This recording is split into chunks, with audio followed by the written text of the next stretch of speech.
News Network. Finfinnee News Network. Finfinnee News Networkin aadaa, afaan, aartii fi seenaa Oromoo dagaagsa. sagalee uummataa ta'uun Qabsoo Oromoo daran finiinsuuf miidiyaalee Oromoo karaa adda addaan qabsoo sabichaa utubaa jiran kanneen akka sagalee bilisummaa Oromoo, Gadaa Miidiyaa Neetwoork, Kaayyoo Maltiimiidiyaa, Se'ifannee Belbaan, Egeree News Network, Oromiyaa News Network, Voice of Independent Oromiyaa, Walabummaa News Networkii fi miidiyaa dhaddacha Oromoo, gaaddisa tokko jalatti gurmeessuun hojii eegaluufi Finfinneen handhuura Oromiyaati. Finfinnee News Networkiin argaa fi dhageettii uummataa ta'uun Bilisummaa fi walabummaa Oromoof Oromiyaaf hojjeta. miidiyaa uummataa Finfinnee News Network deeggaruun sagalee uummataa ta'uun dirqama seenaa habaanu. Finfinnee News Network.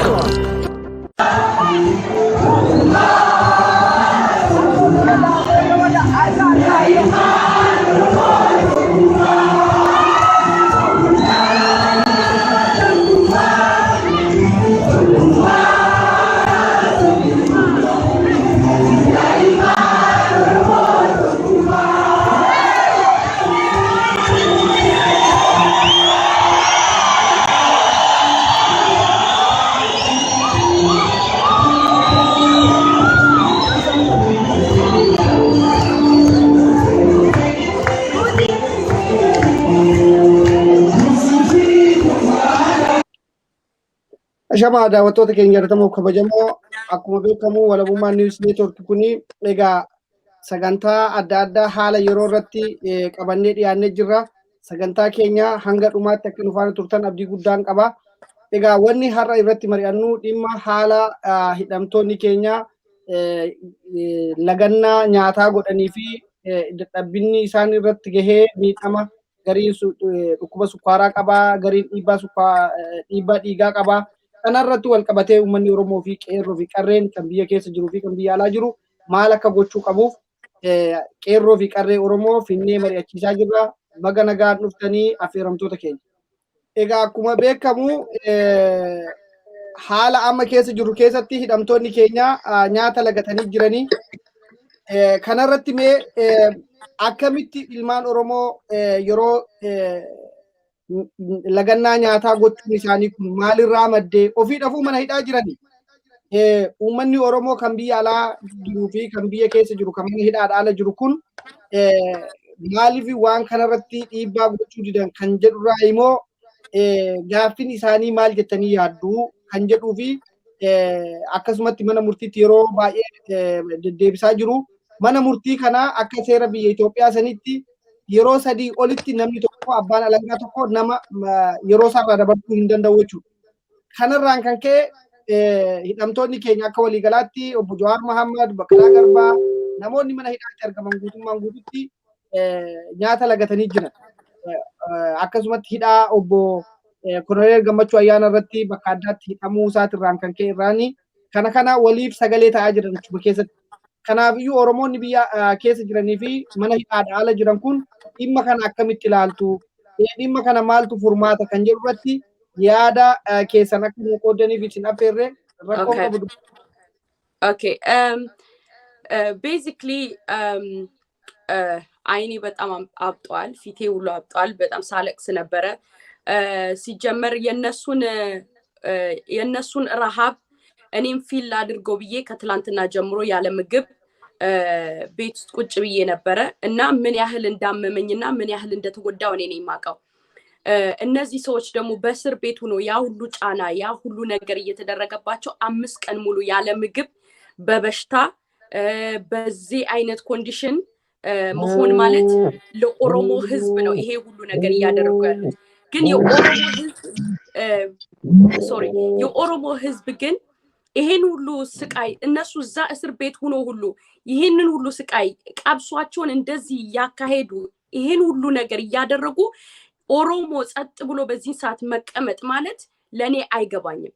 ስለዚህ ምንድነው ማድረግ ያለብን? እነሱ በእስር ቤት ሆኖ እንደዚህ ሲሰቃዩ እንደዚህ ሲታገሉ ስቲል ኦሮሞ ሲሉ ለልጆቻችን ለኛ ሲሉ እንደዚህ የሆኑ እንደዚህ የለፉ የኛ ቁጭ ብሎ የነሱን ማየት ብጫ ቀሚስ እየለበሱ ብጫ ቀሚስ ለብሶ አድቨርት ማድረግ ምንም ትርጉም የለውም። እነዚህን ሰዎች እንዴት ነው ከእስር ቤት ምናወጣው? ምን ማድረግ አለብን? ራሳችን እነሱ ራሳቸውን ከሰጡ እኛ ደግሞ ራሳችንን ሰተን ኦሮሞነታችንን ተቀብለን ነፃነታችንን ማወጅ አለብን። ከነሱ ጎን መቆም አለብን።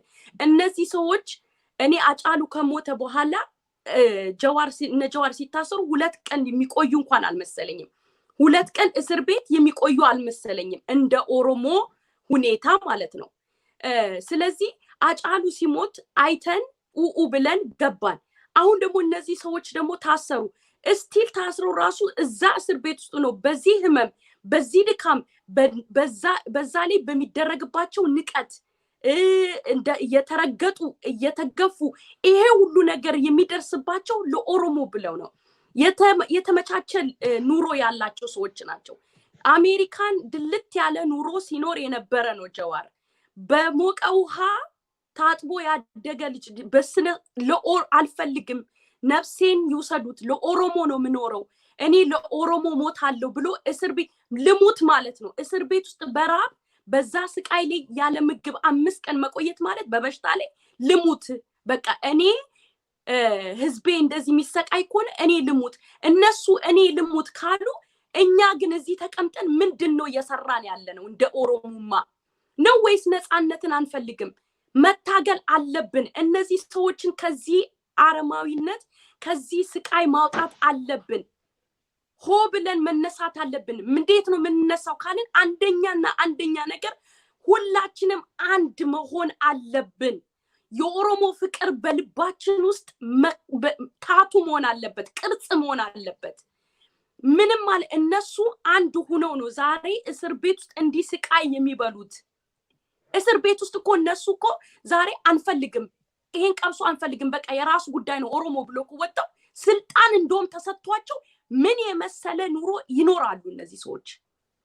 ኦሮሞ ግን እየተመገደሉንና ታርዶ ቱቦ ውስጥ መወርወሩን ይቀጥላል ማለት ነው። ስለዚህ እነዚህ ሰዎች ያለ ምርጫ ነው ያስቀመጥናቸው። ማን ነው ያለልን?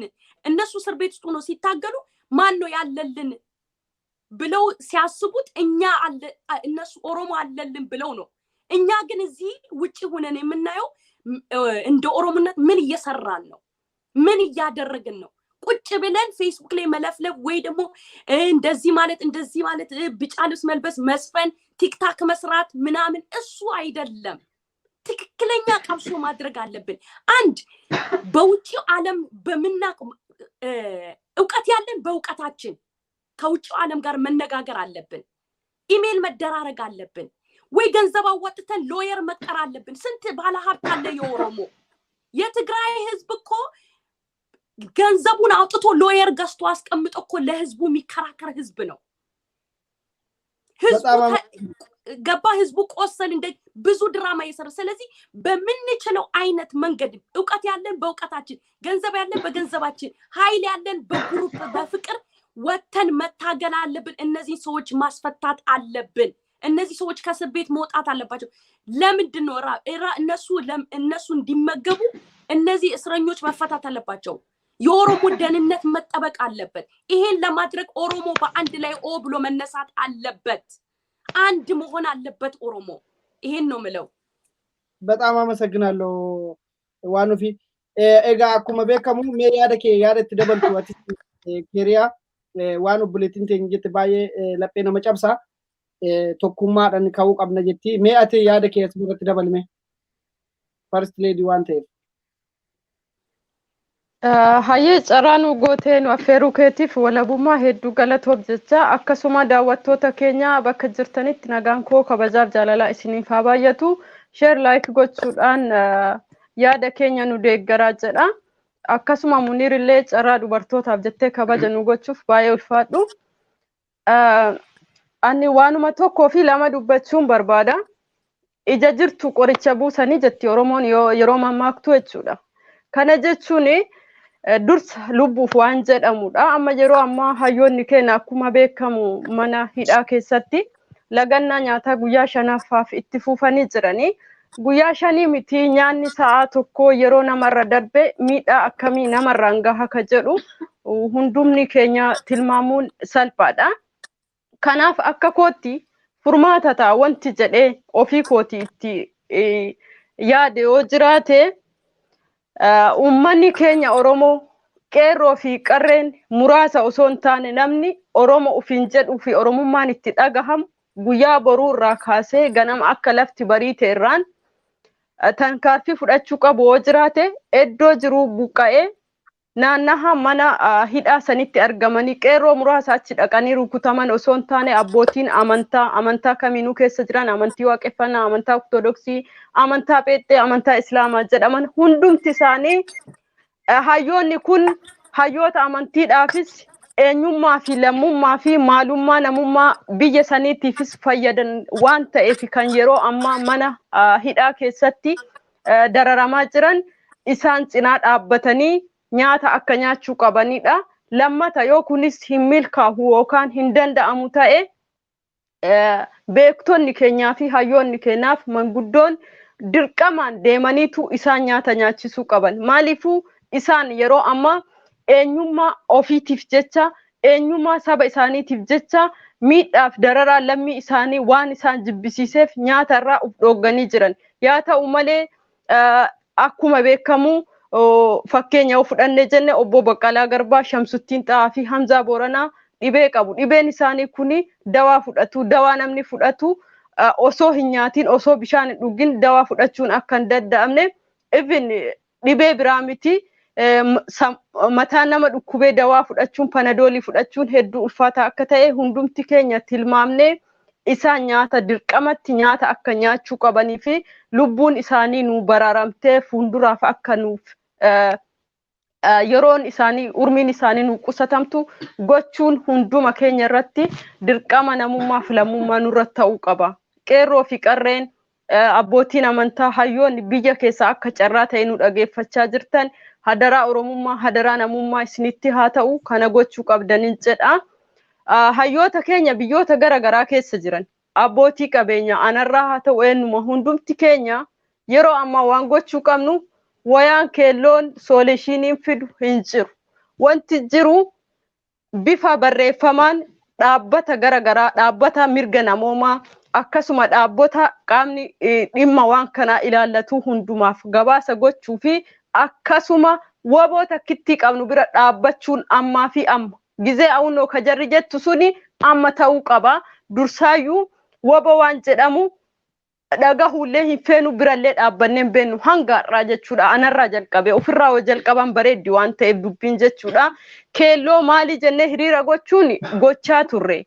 Hiriirri yoo xinnaate waggaa lama kana itti fuufee jira. Hanga ammaa bu'aan fides hin jiru. Yoo tuffatamuu ta'e malee yoo maqaa nuuf moggaasuu ta'e malee wanti godhamuu qabu wal gurmeessanii karaa guruuppiidhaan namoonni dandeettii afaanillee qaban dhaabbata garaagaraa irratti dhaabbata akka mirga namoomaa fi fala fiduu danda'anitti bifa barreeffamaan ibsaa. Akkasuma immoo akkuma hayyoonni keenya mana hidhaatti dhiphachaa jiran woboonis miila qullaa fi bishaan osoo dhugin bosona hedduu keessa qaxxaamuraa akka jiru ijoollee hedduu keessaan dubbiserraa informeeshinii qaba. Kanaaf ammarraa jechuudha boru ganamarraa kaasneetu itti dhiphanneetti itti cinqabnee kan itti deemuu qabnu kanan jedha. Akka kootti tilmaamuma tana lamaan qaba. Hayyoota keenya immoo baraarachuu qabna.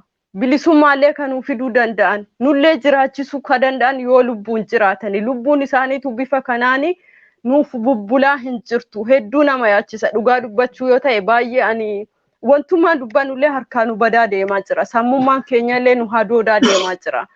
Hunda keenya nu dhiphisuu qaban jedha. Yeroo hin dheeressu hundi keenyaayyuu yaada qabna waan ta'eef hedduu galatooman jedha. Baay'ee galatoomii. Mee aktivist Abdii Komedii carraa kennu Muniir aktivist Komedii Abdii mee akkuma beekamu gaa hidhamtoonni keenya lagannaa nyaataa godhanii jiranii rakkoo hedduutu jira biyya keenya keessa uummanni keenya immoo cal jedhanii jiran kan ala jiru. Amma yeroo ammaa kana keessatti akkuma isaan lagannaa gochaa jiran kana hawaasni keenya ala jiru kan magaalaa keessa hundi waliigala biyyattii sana keessa jiru maal gochuu qaba? Maal irratti deemna? Wanni isaan lagataniif maalinni kan jedhu irratti yaada kee waan sitti mul'atu akka nama saba kanaaf halkanii guyyaa hojjechaa jirtu argaa jirra. Hamma dandeettii kee humna kee halkanii guyyaa akka carraaqaa jirtu uummata guutuu si argaa jechuudha. Mee kanarra dhaabbadhuuti maal gochuu qaba Oromoon biyya alaa jiru kan biyya keessa jiru? Okay. Walabummaa guddaa galatoomii hordoftoonni walabummaa miidiyaa niitoork hundi keessan iyyuu guddaa galatoomaan isinii jedha. Yaada kanarratti asirratti naaf eeruu keetiif baay'ee si galateeffadha guddaa galatoomii. Dhugaa dubbachuu fi baay'ee hidhamtoonni siyaasaa kun haala hamaa keessa jiru baay'ee yaaddessaadha. Haalonni jarri keessa jiranu. Garuu uummanni keenya maal akka ta'e hin beeku waa'ee jara kana callisee jira itti qoosaa jira. Garuu Jawaarni nama Oromoodhaa fi aarsaa guddaa nama kaffaleedha jechaadha. Obbo Baqqalaa Garbaas yoo furanni bara wayyaaneetti kaasee yoo xiqqaate marraa 9 ol nama maleedhaa turedha. Jawaar Mahammadis immoo bilisummaa ummatee tokkos walabummaa ummatee tokkos biyya keenya keessatti fideera jijjiirama guddaa biyya keenya keessatti fidee jira. Namni kuni nama Oromoodhaaf aarsaa kaffalee waan baay'ee hojjetaa ture namatti qoosamuun ture sila. Uummanni keenya garuu qubaan qabu. Uummanni keenya xiqqoo sii tabshaala malee gara jaalawwan tokko qubaan qabu. Kanaafuu waa'ee jara kanaa callisuu hin qabnu. Namni kuni nama qalliitti ilaallu miti. Nama aarsaa nuuf kaffalaa jiru jechaadha. Kanaafuu lubbuu jaraa baraaruu qabna. Uummanni magaalaa Finfinnees haa ta'u uummanni Oromiyaa guutuu keessa jiru hiriira ba'ee jara kana mana hidhaatii gadi baasuu qabaan jedha akka kooti.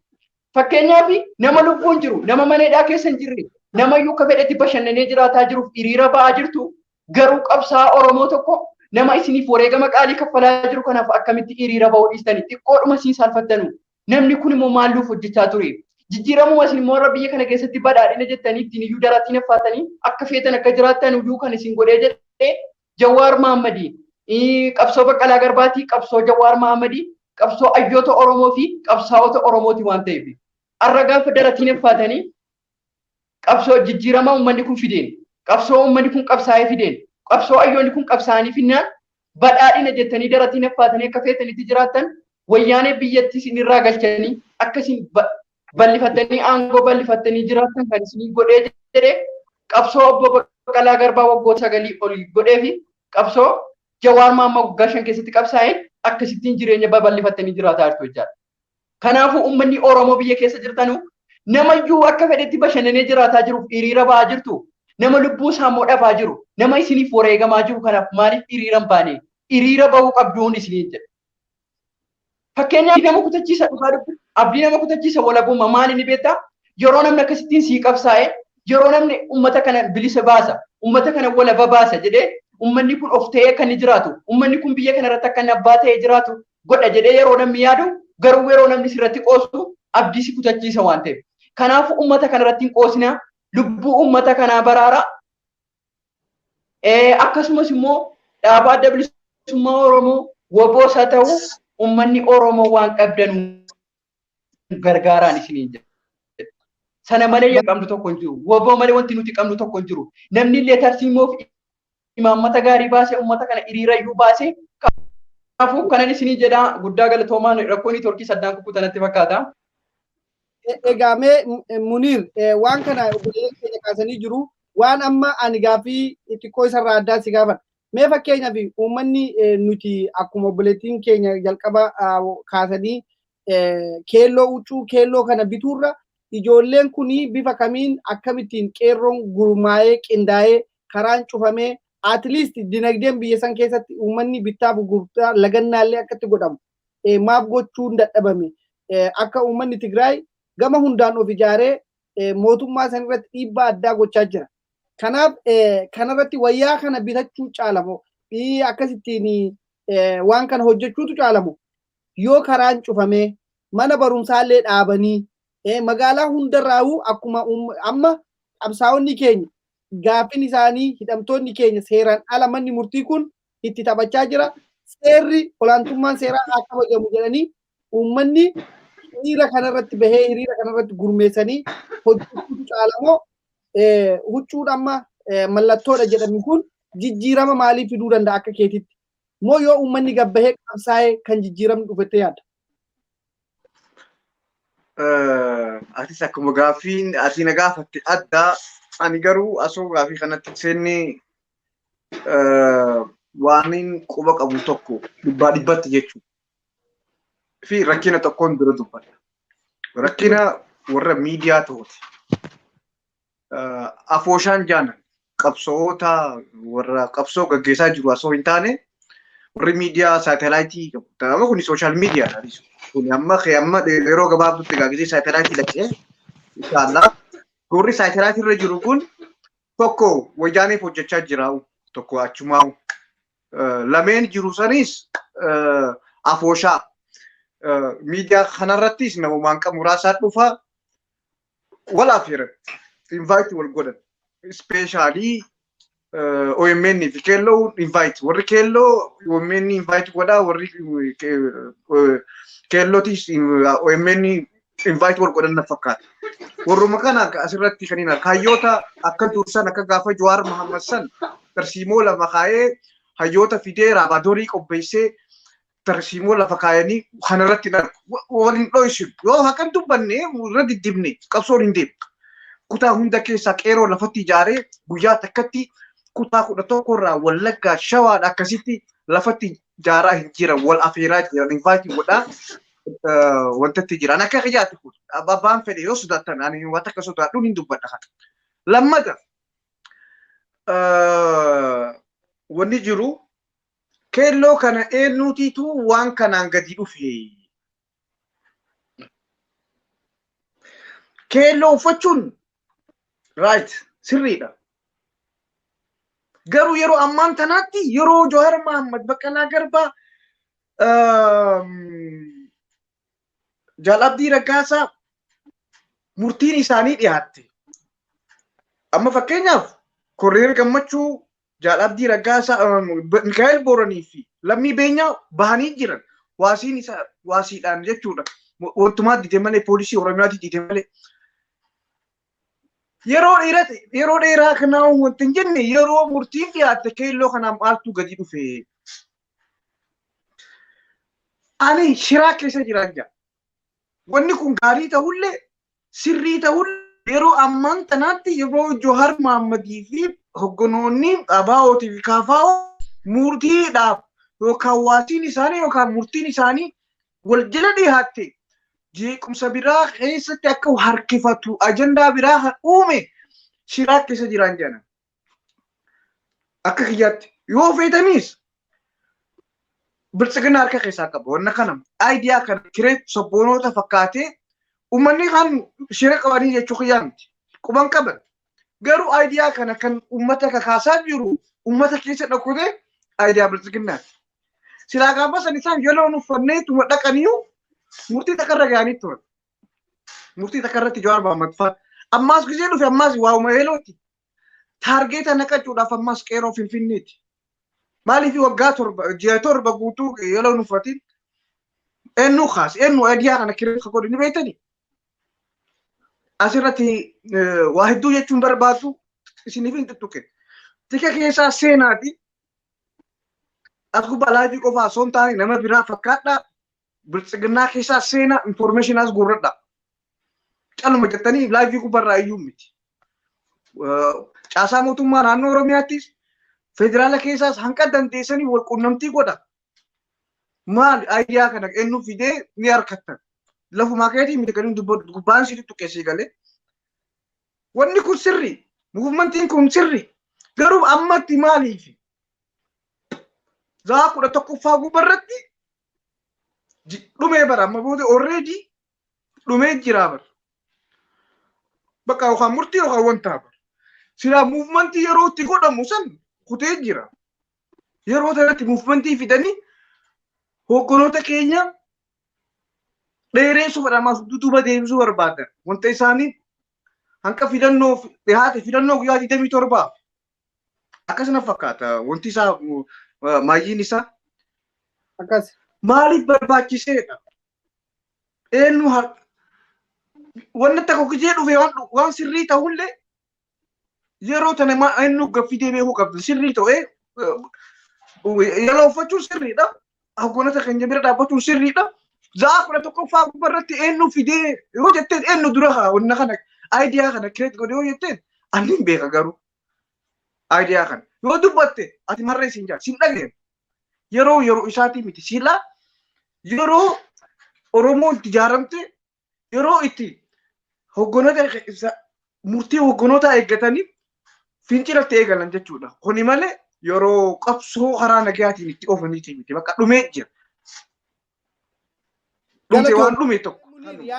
Yaada kee kana gubbaarratti loobiin illee kanaan dura haa bitamu jedhamee qarshii gara doolaara miliyoona walakkaa walii qabamee ture. Loobiin sunuu bu'aa tokko hin buufne akkuma beekamu waan qarshiidhaa fi waan mallattoo jechuu kiyya. Wanti nani amma kanarratti akkaati xiqqoo si gaafachuu barbaade.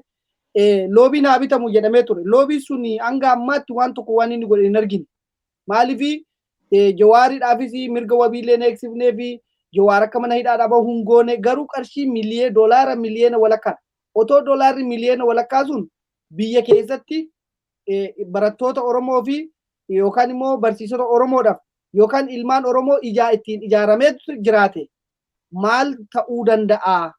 Maal gochuu danda'a? Hammam uummanni kun mana hidhaa kana keessatti baatii torban kana silaanii turanii otoo doolaara miliyoona walakkaa kana qeerroodhaan ijaaranii biyya san hamma biyyi sun qad godhanii dhaabanii namni gabbahuu dadhabee mootummaan kun lagannaa gama hundaan irratti raawwatame. Silaa amma har'aatti mana hidhaa jiru jettee yaadda? Barsiimeetiin jiraaba.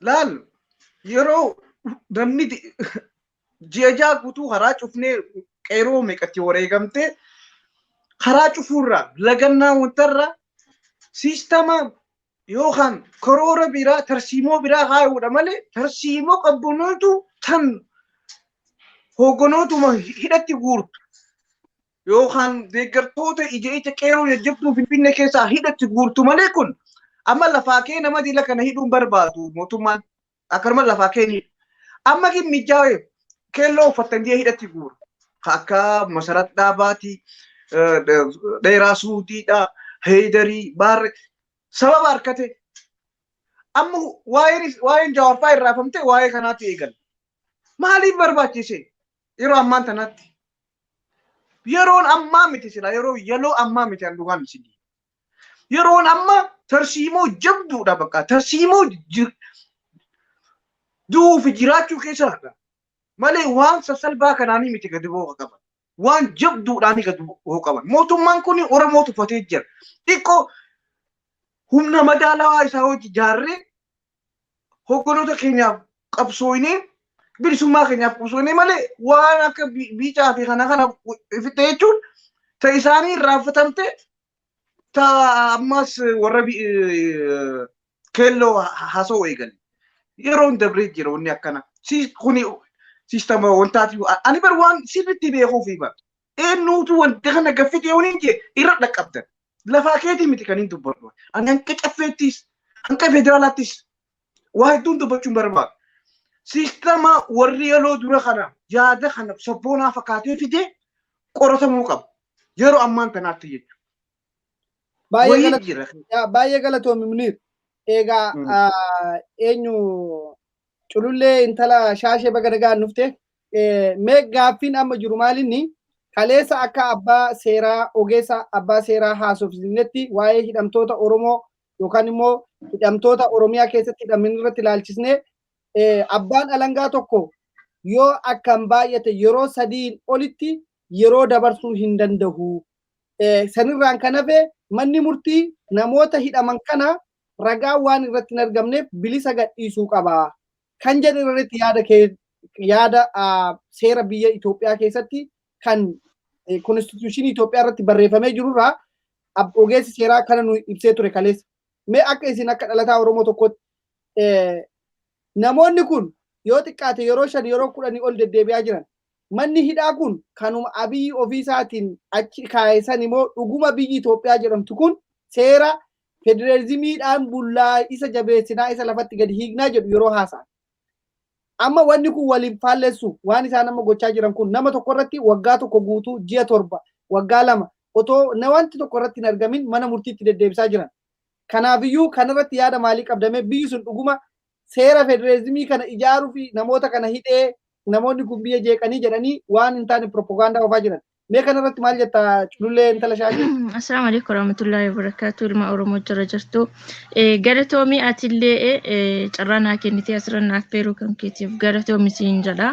yaada gaafii ati na gaafatte kana irratti waa'ee hayyoota keenyaa kana irratti gaafii ati na gaafatte tokkoffaa biyyattiin suni biyya dimokiraasii qabduu miti, biyya seera beektuu miti, biyya gootota Oromoo kamataa ol qabateetiin jedhee ajjeesuudhaan biyyatti dabaluudhaan beekamte. Sirimaa hayyootiin kun kan hidhamaniif gabaabamatti yoo si deebisuu barbaade kan hidhamaniif badii balleessanii miti. Abiyyi tokkoffaa wanti Haacaaluu Hundeessaa itti ajjeesee fi daandii hayyoota kana itti qabatuun barbaadaduudhaan. Lafaa ka'ee akkamitti hayyoota kana yoo qabe Oromoon natti duula kan jedhuuni Haacaaluu Hundeessaa jabaa tokko ajjeeseetiin kana booda hoogganoota siyaasaa warroota siyaasaa paartii warroota siyaasa kana keessatti siyaasa kana isaan dorgoman kana akkamitti mana hidhaa keessatti ol guure aangooti dheereffadha kan jedhuuni Haacaaluu Hundeessaa nyaate Haacaaluu Hundeessaa eega nyaate hayyoota keenya mana hidhaa keessatti ol guure jechuudha. Hayyoota kana maaliif ol guure yoo jennee fudhanne hayyootni kun dhugaadhaaf falmatu sabaaf falmatu isaan ammoo Abiyoot Kaasaayee ammoo Itoophiyaa immiyyee mililikii afaan tokkitti qofaadhaan deema. Akkasuma hayyootiin kun manni murtii mana dhugaa miti mana murtii sobaati. Sirumaa jarri kun badii tokko balleessanii gatii hin jirreef jecha aangoo ofii dheereffachuuf jara kana ammoo hooggantoota hundaayyuu jara kana maaliidhaa fi filannoo irraa isaan adamsuudhaani filannoo keessaa isaan baasuudhaani kan jedhu mana hidhaa kana keessatti mana murtiittillee isaan deddeebisaa jiran malee badii tokko qabaatanii miti jarri kun kan hidhamanii achi keessa jiran sirmaayyuu badii takka balleessaniitiin hidhamanii miti isa kan badii balleessaa jiru isa kan dhiiga ilmaa Oromoo jissaa jiru sa'aatii 24 guyyaa guyyatti kan dhiiga ilmaa Oromoo jissaa jiru isa malee Abiyyi malee hayyoota kana kan mana hidhaa keessatti adamsamaa jiran rakkataa jiranii miti jechuudha gabaabama yoo si deebisuu barbaade jechuudha. Inna kana manni murtii jechuudha.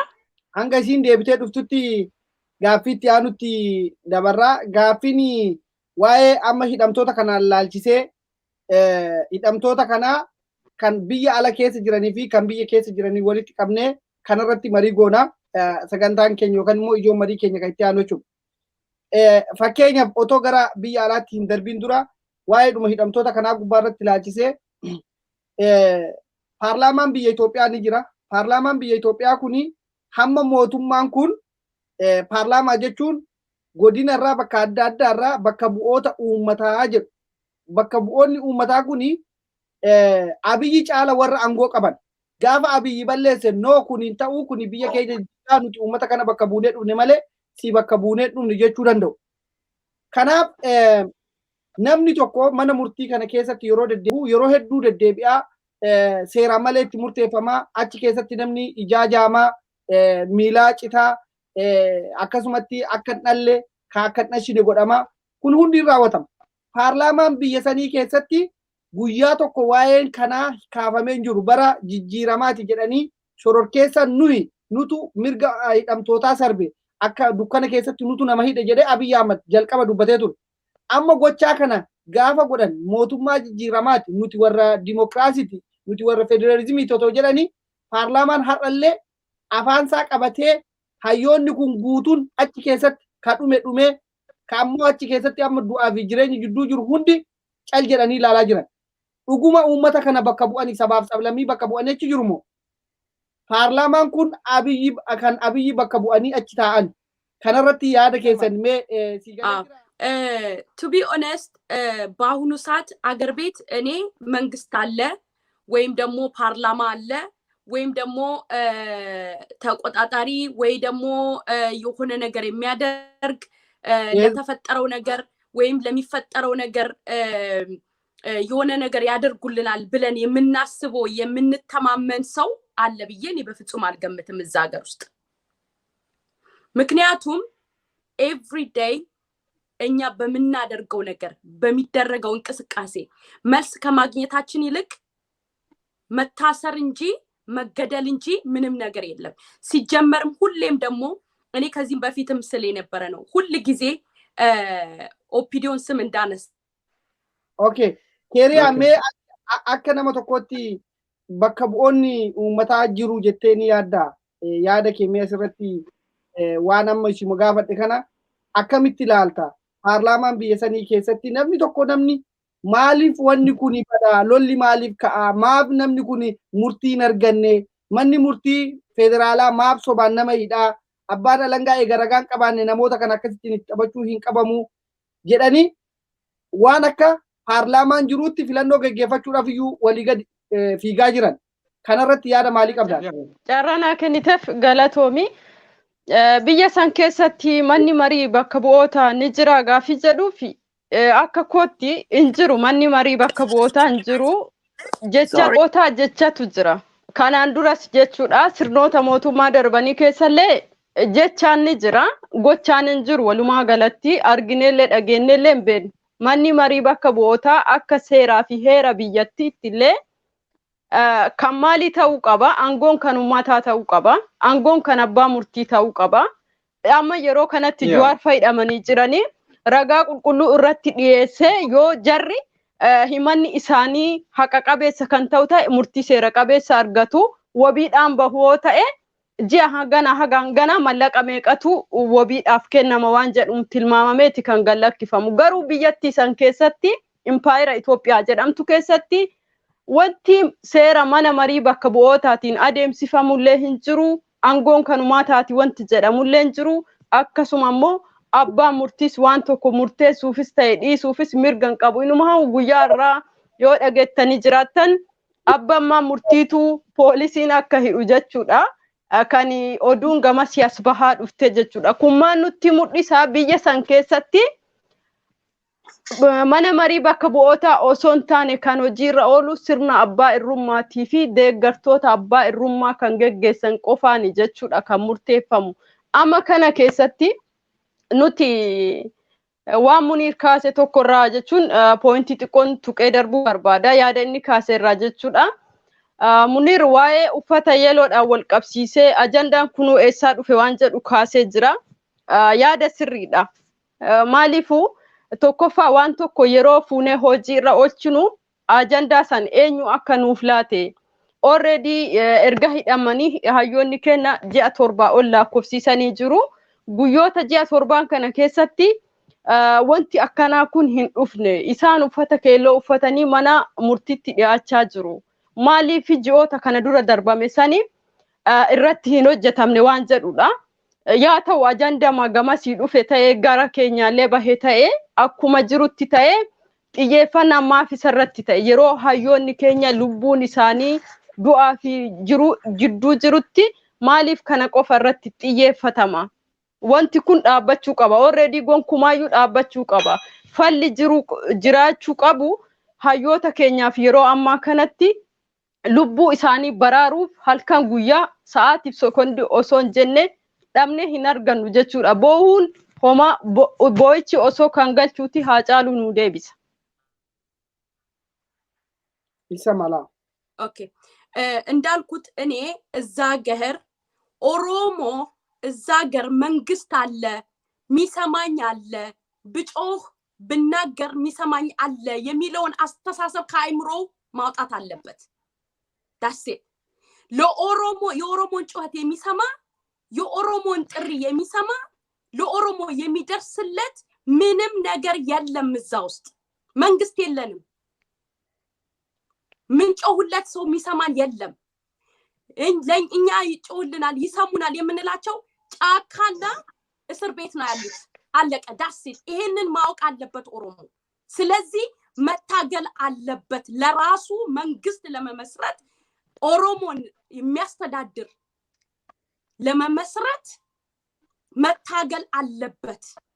ከኦቦ ጎን ቆሞ መታገል አለበት። መንግስት መመስረት አለብን እንጂ መንግስት አለን ብለን እዛች ሀገር ውስጥ ላይ መገመት ጭራሽ የሌለ ነገር ነው። እነሱ እንደሆነ የኛን ልብ አይተው ርስ እየሰጡን ቅድም ወንድሜ እንዳለው ሙኒር ርስ እየሰጡን አንዴ ብጫ በመልበስ አንዴ ምናምን እኛ ደግሞ ኑንሞ ከነፉደን በቃ የሆነ ርስ ይሰጠናል እንወስዳለን እስር ቤት እንገባለን። የሆነ ነገር ይመጣል እንወስዳለን እንገደላለን። ይሄ ነው። እንንቃ። የለንም መንግስትኛ። ኦሮሞ መንግስት የላትም የምትጮሁበት። ኦሮሞ አዛኝ የላትም የምትጮኸው። በቃ ታስሯሉ። ፖለቲከኞቻችን የሚታገሉልን የነበሩ ታስሯሉ። ሌላው ጫካ ነው ያለው። ሌላው በውጭ ነው ያለው። ስለዚህ መንግስት የለንም። ይሄንን ከአይምሮ ውስጥ አውጣ ኦሮሞ። ስለዚህ መታገል ነው ያለብን። መንግስት መፍጠር አለብን። ለራሳችን ለኦሮሞ ልጆቻችንን ማዳን አለብን። የሚታገሉልን ለኛ የሚሮጡልን ታስሯሉ። የትኛው ለማን ነው ምንጮኸው? ለማን ነው ምንጮኸው? መታገል ነው ያለብን እንጂ ያን መንግስቶቻችንን ለማውጣት መታገል ነው ያለብን።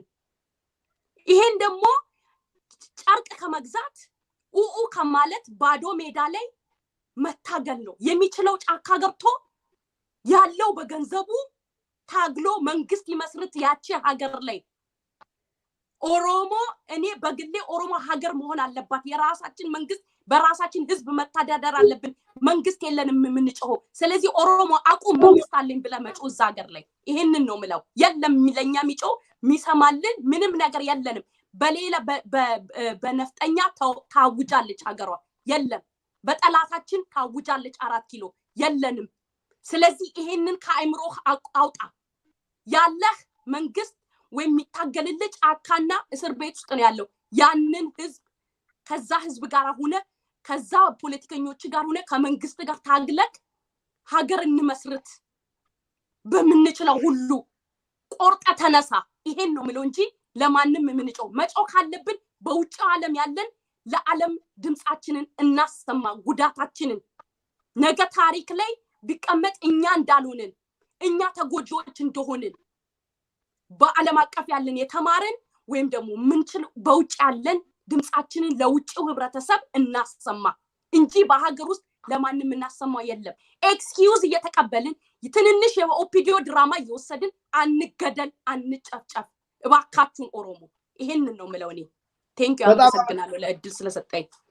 በጣም አመሰግናለሁ ሙኒ። ኦኬ ገገባብ ስለድበና ሳቲ ዱፍዴ ማለት ፈካታ ከነረት ዋይ ፓርላማ ረቲ ወና ካሱ በርባዱ ፓርላማኒ ኦሶ ብየ ዲሞክራሲን ከሰ ጅርቱ ከሰቲ ፓርላማ ነማ ገየ ጉዳ ቀቡዳ ነማ ቡልቺሰ ፍለቱ አንጎ ጉዳ ነማ ቀቡ ፓርላማን አንጎ ጉዳ ቀበቱሪ ገሩ ብየ ኢትዮጵያ ከሰቲ ዲሞክራሲ ዋን እንጅሬፊ አንጎን ቀቡ ኦላንቱማን ቀቡ ፓርላማን ፈከኛ ፈረዮ አብይ ዋን ሞርመቴቲ ነምኒ አብይ ሞርመ ፓርላማ ከሰ ተዳ ጉያ ዲዮ ኦጂ ከሰ አርያም ከናፉ ብየ ተነ ከሰ ዲሞክራሲ ወንቲ ጀደሙ ተኮ እንጅሩ ኦሮሞ ጉዳ ገለቶማ ከናፉ ብየ ዲሞክራሲን እንጅሬ ከሰ ተቀለነ ጉደኔ ኢትዮጵያ ጀቹን ብየ ዲሞክራሲን እንጅሬ እጀቻራ ኦሶ ብየ ሰነ ከሰ ዲሞክራሲን እንጅራቴቲ ፓርላማ ዋን ፈደ ሙርቴሰተ ደንዳ ዋን ፈደ ጎቹ ደንዳ እጀቻራ idamtoota siyaasatiin mana hidhaa keessatti dararamaa jiranus waan tokko gochuu danda'a jechuudha. Garuu biyya sana keessatti waan diimokiraasiin hin jirreef waan tokko dubbachuu hin danda'anu. Paarlaamaan sunitu uummata bakka bu'anii hojjetaa jiru osoo hin taane mindaa isaaniitii fi hojii isaanii bakka bu'anii hojjetaa malee uummata tokkittii nama tokkittii bakka bu'anii hojjetaa hin jiran jechuudha.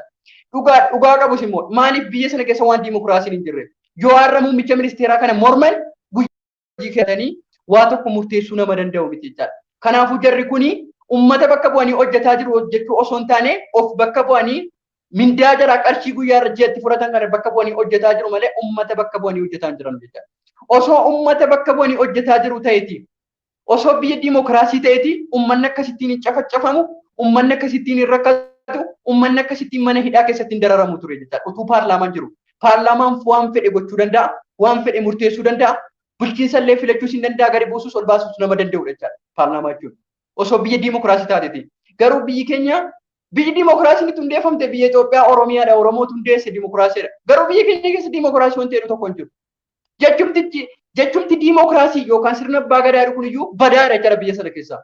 Osoo diimokiraasiin hin jiraateeti akkasittiin namni waliin cafacafu jechuudha. Kanaafuu xiqqoo si waa'ee uffata keelloo irratti diimokiraasii waan hin jirre agarsiisa ammas waa'ee uffata keelloo kun. Fakkeenyaaf har'a waan hin fedhe magaalaa keessa deemuu nan danda'a, iddeen fedhe dhaquu nan danda'a. Osoo diimokiraasiin jiraateti garuu sababii diimokiraasiin hin jirreef namni uffata keelloo uffatu nu mormita yookaan ashabbaarii kan jedhamu namni mana hidhaatti ol guuramaa jechuudha. Muummichi ministeeraa kun silumaa karaa ittiin uummata hidhu barbaadaa jira jechuudha. Kanaafuu uummanni Oromoo warri uffata bicaa uffataa jirtan yookaan uffata keelloo uffataa jirtan kun osoo dhiiftan iyyuu gaarii. Yoo uffatan tokko taa'aa uffadhaa wajjiniin hidhama. Yoo dhiiftan immoo dhiisaa. Beccee nama uffattanii nama tokko lama isiftanii cikkettanii hin ilaalina. Yoo uffatan tokko ta'a ba'aa bitaa kaabaa kibbaan tokko ta'ati uffadhaati mana murtii deema. Sanan ta'u taanaan immoo namni lama sadii uffatanii akka hin hidhamne jaraan jedha jechaadha guddaa galatooma. Baay'ee galatoomi. Muniir mee itti dabaliitii waa'ee hidhamtoota biyya Saawud Arabiyaa keessatti rakkachaa jiranitti yaada ajandaa lammataadha. Daqiiqaa muraasa sanarraa mari'anna waan ta'eef. Kanumaan walitti qabiitii Muniir waa'ee paarlaamaa kanaan walitti qabiitii. Paarlaamaa ifaa bar gaafa wayyaaneetis. Dhaggeeffadha. Paarlaamaan biyya keessa jiru hidhamtoota biyya alaa keessa kan biyya keessa jiran qofaaf otoo hin taane kan biyya keessa jiraniifillee bakka bu'aadha waan ta'aniif dubbachuu danda'u. Sagalee isaanii dhageessisuu danda'u. Uummata keenyatu hidhamee jira. Kunoo bakka akkanaatti rakkina jira jedhanii gaaffii kaasuu danda'u. Kan kun hunduu hin jiru. Kana lamaan walitti qabiitii waa'ee hidhamtoota biyya Saawud Arabiyaa irraa asumarraan itti fufiitii haasa'e.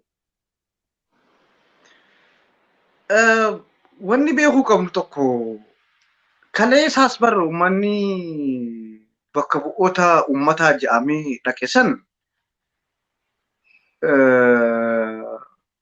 bakka bu'oota uummataa osoo hin taane bakka bu'oota uummata wayyaaneeti kaleessaas.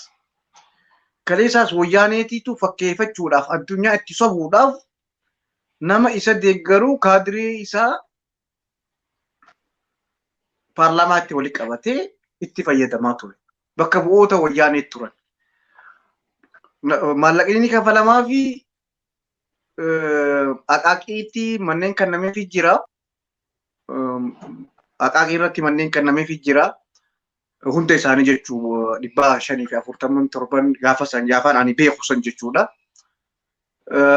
Mindaas ni qabanii, sarfiisaas ni qabanii. Yoo waa dubbatan, hamtuu dubbatan, wanni hundi kun irraa ni hafa. Shiraatti xaxamaa. Saniif itti gaafatamummaan isaanii bakka bu'ummaan isaanii hooyyaaniiti kaleessa jechuudha waggaa 27. Waan isirritti beeku jechuu kiyyaaf warra bakkoota hedduun beeka. Nama hedduun beeka. Lammaffaa amma biltsiginnaan hundaa'u mootummaan hin jirtu maallaqaan bittee xiqimiis dabaltee fi bakka bu'oota uummataa osoo hin taane biltsiginnaa ta'an. Kaleessas wayyaanee irraas biltsiginnaadha. Kanuma bakka wanni hin jiru. Maaliif jawaariif hin dubbanne hin jiru wanni akkasiisan. Hireen nu dabartee jirti. Nu dabartee yeroo dhibbata akka dubbanne hireen 2018 nu dabarte. Kadiir laman deebuu jaan siiqalee kutte haaraan qabsoon isiniin sobu qabsoo cimaan nu eeggata. Yeroo namni chaansiin addunyaan hulaa bantee rabbiin illeen nu gargaaree yeroo san fuunee waraabessa harka viidiyoo harkatti aangoo akka nama paartii haaraa goonee faarsinee abaa'oo fi kaafaa'oo oolatti oofnee shanii jennee diraamaa irratti hojjennee aangoo fi san irra deebi'u diraamaan san kutee waan yeroo dhibbata akka waan hin dubbadhe jechaa fi amma qabsoo jabduu nu feesisa. Amma isaanii wanni ni sodaadhu. Oromoo yoo Abiyyi buustees hin qaanfatanii ammaas warri jiran lammaan bakka yoo bu'e lammatti tiim lammaa jedhan akka biitiituun hin diine lammatti kanneen jedhan hin qaanfatan warra akkanaatiif jedhan warra lammaadha lammaan Ameerikaa seenii jira lammaan caasaa qabaa. Kaafaa'uun caasaan qabdu, abaa'uun caasaan qabdu, warra ammallee sammuu akkasii qabu jira. Akkasiin nama gowwoomsuudhaaf jechuu kana karaa dubbii orjinaalatti haa deebinu. Qabsoo tana namni gaggeessaa itti gaafatamummaa fudhatee gaggeessaa jiru hin jiru. Jaalattanuu jibbitanuu.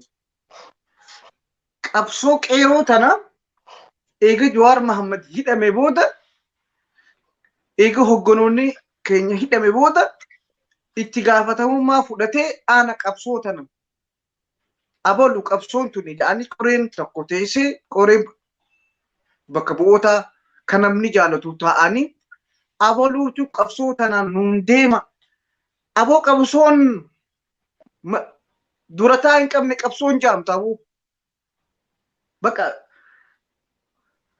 hanga namni tokko qabsoo tanu hogganu waan inni jee ka Oromoon hundi ka wal jibbus ka wal jaalatu bilisummaa Oromootiif jee ajaja isaa fudhatee hojiirra oolchuu namu akkuma buubeetti karuma deeme yoo wanti ta'e qabsoon karta kondeetu. Dirree qullaa qabachuu biyya bilisoomsuu dhiisiiti. Dirree qullaa qabachuu hin dandeessu. Yoo marii hin qabaanne. Wanni marii hin qabaanne qabsoon karaa nagaa wanni jaan kuni ispeeshaalii abbaa dhabee jira. OMN numarratti oduurratti lagannaa jaamatu. Maare eenyu abbaan qabsoo itti gaafatamummaa fudhatee akka Johaar Mahammad sanitti 2016 2015 2017 itti gaafatamummaa fudhatee qabsoon tun bara yookaan nyaadhamu mo'umuun ishni jira bara amma Tigraay mo'omte abba qabdi durataa qabdi alaatis ka biyya keessaati san jala yaa'u jira xaqaa bitatanii waallee godhatanii biyya keessaayis bosonaayis karaa nagayaatis karaa hundaanis hiriiraanis abba qaban. Doktoroonni hundi profeesoroonni abbaa san jala deeman. Qabsoon mariin qabne namni makiinaan mariin qabne karaa deemtu hin beektu bara. Itti akka Johaar Mahammad tokko kanamuu jala yaa'u OMN irrattis keelloo irrattis kuush irrattis dhufee yeroo hunda sochii qeeroo kan sossoosu namni tokko if dura kaayuu qabna. Waliif quudhuu qabna. Hanqa kanan godhin waa kar tokko hin deemnu jala sarara. An dhugaan isin hima. Wanni kun namaniin haasa'u laaftuu fakkaatti. Namni yoo ajaja hin qabaanne yoo mataa hin qabaanne profeesarri miliyoonni waa takka faayidaa hin qabu. Doktarri miliyoonni faayidaa takka hin qabu. Mataan jiraachuu qabu. Yoo mataa dhabnee baramma miidiyumaa dubbisa gaazexeenyaadhaa qabsaa qabsu tarsiimoo gaazexeenyaatiin deemuu jirana fakkaata. Namu dhokotee jira maa gadi bahee namni tokko abaluutii tun nun deemaa jedhanii hayyoonni maa nama tokko of keessaa hin baasne maa walii hinaafan aboo hinaaftuu hunda namni keenya walii hinaafa nama tokko abalu jala yaanaa qabsoontu yoo kasaartees toltus huma rakkoon qabu hin jiru. Odumarra waa dhageessa. Odumurratti waa dhageessa. Kanaaf namni qabsoo karaa nagaa ala kanarraa gaggeessu tarsiimoo haayu hayyoota mari'achiisee bakka tokkotti akka mata dureetti gadi bahee akka Johaar dubbatu tokko nu feesisan. Ka karaa waraanaa waraanatti jira. Ka karaa nagaa kun jiraachuu qaba. Yoo hin jiraanne makiinaan marii yoo qabte hallayya seenti. Faayidaan qabdu. Makiinaa akka feeti bareedduu qaalii qabaadhu maallaqa keessaa qabaadhu waa takka faayidaan qabdu. Mariin qabdu haa. Mariin eenyu. Abbaan qeeroo 2015 16 17 18 Johaar Mahammad. 19 ilaa 19 ammoo hin jiru eenyu naa deebisa. Kana boluuja. Qabsoon bakka tanatti bishaan wanta jetti. Garaagarummaa qabaannullee mataa qabaachuu qabna baqa waan namni jala yaanu tokko qabaachuu qabu. Fedhu abdii gomadii haa ta'u, fedhu keeriyyaa haa ta'u, fedhu walabummaa haa ta'u, ajajni tokko kan nu mari'achiisee, hawaasa mari'achiisee, labsii nutti kennu, tarsiimoo lafa kaayu, kutaa kudha takkan sassoosu jiraachuu qaba. Kanaan joo barbaada. Asitti hin dhaabu. Galatoomi waa'ee hidhamtoota keenya biyya Saawud Arabiyaa keessatti dararamaa jiran irratti daqiiqaa tokko dabalaati. Mee eenyutu wannoo jedha abdii koomedii biyya Saawud Arabiyaa keessa jirta. Mee akkanatti fakkaatu yoon dogoggoruu baadhee fi mee haalli biyya Arabaa kana keessa jiru ijoolleen biyya Arabaa kana keessatti baay'ee ajjeecha du'a akkuma Oromiyaa keessatti namni keenya biyya rasaasan dhumaa jira. Biyya Arabaa keessatti immoo mana hidhaa keessatti jumlaadhaan dhumaa jira. Nama tokko lamaa miti. Namni yoo du'ellee awwaalcha walillee awwaaluu hin danda'an. Kanarratti uummanni keenya maal gochuu qaba? Yeroo hedduu miidiyaadhuma qofaan haasa'ama. mee warri communitiin Oromoo warri jajjabaa ta'an akka Minisootaa keessatti warri akka Awustiraaliyaa warri akka UK jiranii biyyoota adda addaa keessa communitii jajjabaa gurguddaan ni jira akka Norway ni jira biyya Jarmanii keessa illee ni jira. Dhuguma uummata kanaaf sagalee ta'uu dadhabaniiti moo maalinni yeroo karabaataa uffatanii hawaasa kana fuuldura ta'anii doktora piroofeesara ofiin jedhani dhimma baqataa irratti dhimma mirga dhala namaa irratti nu hojjedha jedhu. Namoonni waan kana irratti hojjetan dhuguma akka Oromootitti maaf dhabaman. Namumti gadi bahee goofandii na gargaara. Waa'ee baqattoota Oromoo biyya Arabaa keessatti dhumaa jiran an dookumentaarii baay'ee na bira jira Oromoo dhuman Yamanii fi Saawud Arabiyaa jidduutti. Baay'ee yoo xiqqaate nama 200 ol ka ta'utu na bira jira reeffi namaa jechuudha. Kan suuraa isaanii kaa'ee jiru. Gariin viidiyoodhaa gariin suuraa. Kanarratti mee yaada maalii qabda? Daqiiqaa 2 godhaatii sa'aatiin qabnu sa'aatii finni jirra waan ta'eef mee ati sirraa kaana mee akkamitti ilaalta? Maaltu deemaa jira? jiru maadhaan. Wala buma guddaa galatoomi asuma keessaa jalqabna gaa mataa jirutti shaashamaran jedha Oromoo yeroo ammaa ku ijoolleen biyya Arabaa kana keessatti rakkoo hamaadhaaf saaxilamanii jiru. Ijoolleen mana hidhaa keessatti baay'ee rakkoo hamaadhaaf saaxilamanii jiru. Inni kaan hin du'aa, inni kaan hin maraataa. Amma immoo bara kana waan si ajaa'ibu mootummaan kun konnekshinii walitti qaba. Walii galan natti fakkaata. Walii galanii uummata kana irratti hojjetaa jiru. Uummata kanaaf hojjetaa jiran uummata kana irratti hojjetaa jiru. Tokkoffaa mootummaa Itoophiyaatiif walii galan. Lammaffaa immoo koomunitii Suud Arabiyaa keessa jiru kanaan walii galan jechaadha mootummaan biyya kanaa. Amma mana hidhaa sana keessatti rakkoon ta'aa jiru waan si ajaa'ibu keessaa ijoollee tokko tokkoon birrii hirkaa saamu jechaadha. Moobaayilii hirkaa saamu jechaadha.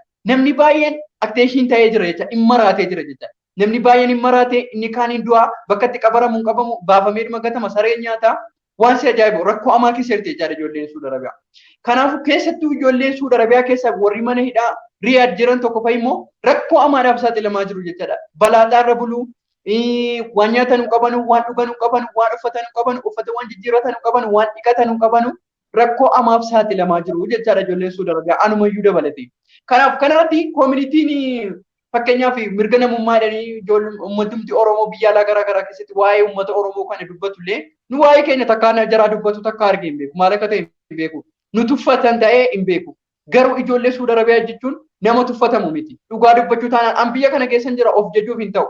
Garuu si warri biyya biraa jirtan yoo na jajjannatti tola waan ta'eef ijoollee Suud Arabiyaa jechuun nama ollaa maatii ofii bira darbee ollaa gargaaru, ollaa ofii bira darbee biyya ofii saba ofii gargaaru jechaadha. Ijoollee Suud Arabiyaa. Gaafa samii rakkate nama saba ofii bira dhaabbatu, gaafa masjiidni gubate nama masjiida ijaaru, gaafa beeta kiristaaniin gubate beeta kiristaanii ijaaru, wanti jirri hin godhin hin jiru jechaadha Suud Arabiyaa kana keessa ta'anii. Inni kaan mana maatii ofii irratti jijjiira. Wanni ummatuma Oromoo fakkeenyaaf dhiifama naa godha naannoo Sumaalee irraa buqqaan ummatuma warra Afran qalloo kana baareentuu jechaadha ummata argee kanumti gad dhaabee jedhe. Itti yoo jira ijoollee Suud Arabiyaa waan jarri godhanii ummata kana gad dhaabanii jechaadha. Kanaafuu waa'ee ijoollee Suud Arabiyaa kun qalladamuu qabu. Akka gosaatti ilaalamuu qabu. Ijoollee kanaaf sagalee taa'amuun baay'ee barbaachisaadha. Ijoollee kanaaf mootummaa mirga namummaa dhaabbata mirga namummaattis iyyamuufi qaba. Ijoolleen kun yeroo gabaabaa keessatti akka mootummaan kun mana hidhaa kana keessaa gayyaasu gochuu qaba jedheen yaada. Dabalataanis uummanni keenya biyya keessa jirtanu nama iyyuu fayyaa qabu, nama aafiyaa qabu, nama 4 kiiloo jiruuf, nama akka fedhetti jiraataa jiruuf hiriira ba'aa jirtu uffata waan feetan uffatanii. Ijoollee keessan mana hidhaa Suud Arabiyaa keessatti xaragamaa jirtu kana, ijoollee keessan mana hidhaa Suud Arabiyaa keessatti dhumaa jirtu kana, ijoollee mana hidhaa keessatti dararamaa jirtu kana sagalee ta'a. Hiriira ba'aa fi akka nama fayyaa qabuuf hiriira baatu osoo namni lubbuudhaan dhumaa jiru. Inni kaan lubbuudhaan dhumu isin immoo nama fayyaa qabuuf bisee hiriira baatan saalfattanu xiqqoosi. Sammuun numti keessan kun sammuu kamiiti ma? Nama lubbuu qabu, nama fayyaa qabu, nama jireenya gaarii jiraataa jiru hiriira baatu. Garuu ijoollee akkasittiin dararamaa jirtu miiliyoonaan mana hidhaa keessatti dararamaa jirtuuf hiriira ba'uu dadhabdan. Kun maali garuu? Ilmaan keessanii bara yookaan ilmaan abdii miti bara. Ilmaan keessantu mana hidhaa Suud Arabiyaa keessatti dhumaa jira jechaadha. Kanaafuu bakka jirtanitti illee warri biyyoota garaa garaa biyya diimokiraasiin jiru keessa jirtan illee hiriira nuuf ba'a. Dhaabbata fayyaa addunyaattis nuuf iyya uummanni kun nurkatti xaragamaa jira, uummanni kun dhumaa jira, anumayyuu boriyyuu dabalachuu danda'a waan ta'eef kanumaan isiniin jechuu barbaada. Guddaa galatoomaa waa'ee keenya hin callisina. Warreen illee waa'ee keenya yeroo baay'ee kaastanii dubbattan guddaa galatoomaa baay'een isin galateeffadha. Ulfaadhu fayyaa argadhu. Mee Keeriyaa atis yaada keetti dabaliitii gaggabaabsatii sagantaan keenya baay'ee sa'aatiin nurra deemee jira. Mee yaada keetti nu dabalii Keeriyaati maal jette yaada kanarratti? Hayya walabummaa galatoomii duras osoo yaada dubbachaa jiru konneekshiniin addaan na kute. Walumaa galatti yaadaan gidduudhaan adda kutee Muniiris itti dabalee jira. Walumaa galatti biyyattii Itoophiyaa keessa impaayirri kan mootummaa abbaa irreeti. Marni marii bakka bu'ootaas kan abbaa irreeti malee kan uummata akka hin taane jala sararee beeknee hayyoota keenya hidhaa baafachuudhaaf karaa dandeenyu hundaan tattaaffii gochuu qabna. Tattaaffiin keenya wayaa uffachuu jedhamee labsamu sani gara biraatti dandeettii geeddaruu dhaqa horachuu qabna. Kan biraallee yaada kiyya Muniir na jalaa fudhatee jira. Kuni maalidha? Rakkoo hooggansaa dhabuudha. Hanga har'a duuneeti jechuudha. Hanga geenyu gahuu dadhabne jedhee Haacaaluun yeroo lubbuudhaan jiru jechuudha. Hanga geenyu gahuu kan nu dhoorge anatu beekatu baay'ate. Anarraa jalqabe. Ammaanis dhufeetu isin waliin kamarii godheerra peejii kiyyaan beekamuuf yoo liivii seenetu bareedaadha. Uummanni Oromoo hayyoonni eessumaayyuu jiran abbaan feete nutti aaruu dandeetti. Nuti du'a Haacaaluu Hundeessaa fi hidhamu Jawaar Mohaammed caalaa kana booda eenyumaafillee shelachuuf eenyumaanillee sodaachuutti hin deebi'an akka kootti jechuudha. Maatii kiyyarraa jalqabe yoo dhugaa dubbachuu taate dhugaa dubbachuuf firooman balleessitu waltuffii fi anatu caalatu baay'ate hooggansa dhabe qeerroon biyya keessaa nama qeerroo biyya keessaa as baasu dhabne dhugaa dubbachuudhaafi dhibee nama najjeemne tola afamaa addaan namaa baafteedhan duuti Haacaaluu Hundeessaa fi hidhamuun Jawaar Mohaammed wannu garsiisee jira hunda namaatiinuu jechuudha. Yoo isinii danda'ame please hayyoonni keenya akka carraa ta'ee miidiyaan nu hordofaa jirtan eenyu jennee maqaa keessan osoo yaamin yoo isinii danda'ame torbaan jirtu tana keessatti yeroo lubbuutti hayyoonni keenya du'aafi Koloneel Gammachuu Ayyaana du'aafi jiru gidduu jira. Miidhamuu irraa kan ka'e nyaata dhabuu irraa kan ka'e reebamuu irraa kan ka'e jechuudha. Akkasuma Baqqalaa Garbaa Shamsuttiin Ta'aa fi Hamsaa Booranaas itti dabalamuuf deemanii guyyaa irraa akka dadhabanii jiran hundi keessan infoormeeshinii qabdan. Sa'aatii ammaarraa eegattanii hooggansa cimaa sa'aatii 2-3 keessaa wal dubbistanii as ba'uu qabdan. Dandeettii qeerroo biyya keessa jiruu fi kan biyya alaa jirullee akka Jawaar tokko godhe sanitti godhuudha qabdani. Durumaayyuu Jawaar batee jira. Namni du'aa jiraate nuti qabnu as bahuu qabdani. Waan cimaa qabattanii as bahuu qabdani. Nuti har'a duunaani Maraaraa Guddinaa qaalitti fuuldura tumamee jira jechuudha abbaan keenya jechuudha. Maraaraa Guddinaa ilmoota kan qabu nu ilmaan isaa ilmaan Oromootiif jechuudha kan urmii isaa guutuu qabsoo biyya sanii keessatti eenyummaa isaa dhabe jechuudha. Yeroo akkasi jalaan gubne akkasumatti gara obboleeyyan koo mana hidhaa Suudi Arabiyaa keessatti argamanitti tancaa yaada kiyya kanumaanan goolabaa Muniiris walabummaan abdiin akkasuma waan ofiis irraa dubbattee jirti. Dubbatamaa jira namni hunduu dabarsamaa jira. Nu miti amma nuti wanyee homaa gochuu hin dandeenyu hooggansa cimaa qabatanii as bahuu qabaniin jedha. Gara obboleeyyan kiyya mana hidhaa Suudi Arabiyaa jiranitti yeroo darbes dubbadheen ture. Peejii Musteedhaan dubbannee ture yaada kanarratti jechuudha. Ammas dabalataa walumaa galatti ilaalcha gadaantummatu jiran jedha akka kootti. Tuffitu jira. Garuu ijoolleen Suudi Arabiyaa keessa jiran ijoollee tuffataman osoo hin taane ijoollee eenyumaan dura qabsoo irratti miidiyaa bira dhaabbachuu irratti miidiyaa OMN fudhan fakkeenya OMN jechuun ana jechuudha.